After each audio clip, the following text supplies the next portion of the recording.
2011चा काळ आठवतोय का? एका पत्रकाराने एलोन मस्कला विचारलं होतं, टेस्लाला टक्कर देणारी नवीन कंपनी आली BYD, याबद्दल तुमचं मत काय? या प्रश्नावर एलोन मस्कने काय केलं होतं तर डायरेक्ट हसले होते आणि म्हणतात, तुम्ही त्यांच्या कार पाहिल्यात का?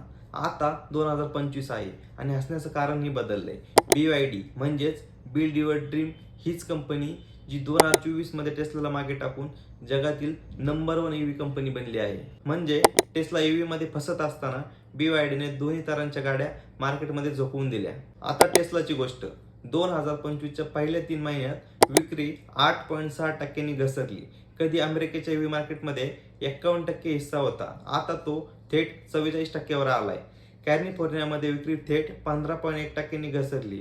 कारण आहे इलॉन मस्कचं राजकारण, प्रोडक्शन डिले आणि लोकांचं बोर होणं. आता पाहूया BYDचे यशस्वी होण्यामागचे काही मुद्दे.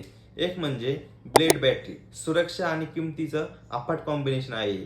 तर दुसरा आहे किंमत स्पर्धा. टेस्ला जेवढ्या किमतीत बेसिक कार देतो त्याच किमतीत BYD ॲडव्हान्स SUV देतो. आणि हो, राजकीय तटस्थता. ना इलॉन मस्क सारखं ट्विटबाजी, ना वाद, केवळ काम आणि केवळ कार्स. हे त्यांच्या यशस्वी होण्याचे काही महत्त्वाचे मुद्दे आहेत. आता तर BYD भारतातही हळूहळू शिरते. 2024 मध्ये 2819 गाड्या त्यांनी भारतात विकल्या. त्यांचा भारतातील बाजारातला हिस्सा आहे 2.84%. तो येतो थेट 4थ्या क्रमांकावर. व तसेच आता 2025 मध्ये त्यांची नवीन SUV येते 20 लाखांच्या रेंजमध्ये. म्हणजे टाटा, महिंद्रा आणि MGला थेट टक्कर. या सर्व प्रकारातून एक नक्की कळतंय की एलोन मस्क ज्यांच्यावर हसले होते तीच कंपनी आज त्यांच्यापेक्षाही कितीतरी पुढे गेली. म्हणतात ना, हसण्याआधी थांबा, कारण स्वप्न बांधणाऱ्यांना BYD म्हणतात. या संपूर्ण प्रकरणावरती तुमचं मत काय? BYD आणि टेस्लामध्ये खरंच युद्ध सुरू झालंय का?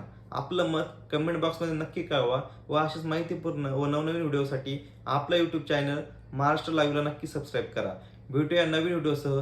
तोपर्यंत जय महाराष्ट्र.